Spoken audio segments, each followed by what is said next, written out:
Hi అండి, welcome to నాను creations. I am మమత. నేనైతే ఈరోజు 3 రకాల తోటకూరలు వేసి కూర అయితే చేశాను అనమాట. దీన్ని పుల్లకూర అంటారు కదా అండి. చాలా బాగుంటుంది, మంచి టేస్ట్ వస్తుందండి. ఒక్కొక్క ఆకుకూర ఒక్కో టేస్ట్ వస్తుంది కదా, అన్నీ మిక్స్ చేసి వండుకుంటే ఇంకా భలే బాగుంటుంది, చాలా టేస్టీగా ఉంటుంది. నేనైతే చాలా సింపుల్గా టేస్టీగా ప్రిపేర్ చేశాను. అది హెల్త్కి మంచిది, తినడానికి కూడా భలే టేస్ట్ ఉంటుంది, ఈజీగా అయిపోతుంది. అందుకని చెప్పేసి నేనైతే ఈరోజు పుల్లగూర చేశాను. సూపర్ ఉంటుందండి. ఎలా చేశానో చూపిస్తాను. ఫస్ట్ అయితే కావాల్సినంత ఆయిల్ తీసుకున్నాను, జీలకర్ర మెంతులు వేసాను. తర్వాత ఒక పెద్ద సైజు ఆనియన్ కట్ చేసుకొని వేసుకున్నాను. ఆనియన్స్ అనేది మీడియం సైజు 2 అయినా పర్లేదు, చిన్నవి 3 వేసుకోవాలి, పెద్దదైతే 1 వేసుకోవాలి. ఎందుకంటే నేను వండిన కూర ఏంటంటే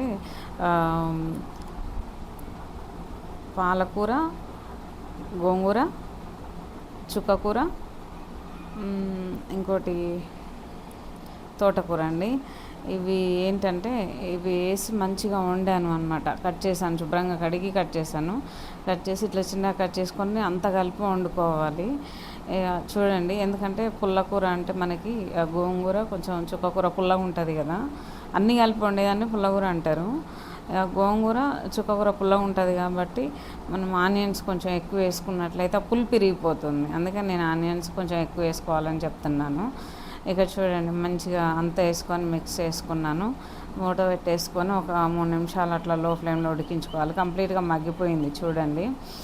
ఇక్కడ ఇదంతా కలిపేసుకుందాము. మాడిపోకుండా చూసుకోవాలండి, మంట లో ఫ్లేమ్లో పెట్టుకోవాలి, లేదంటే అడుగంటిపోతుంది.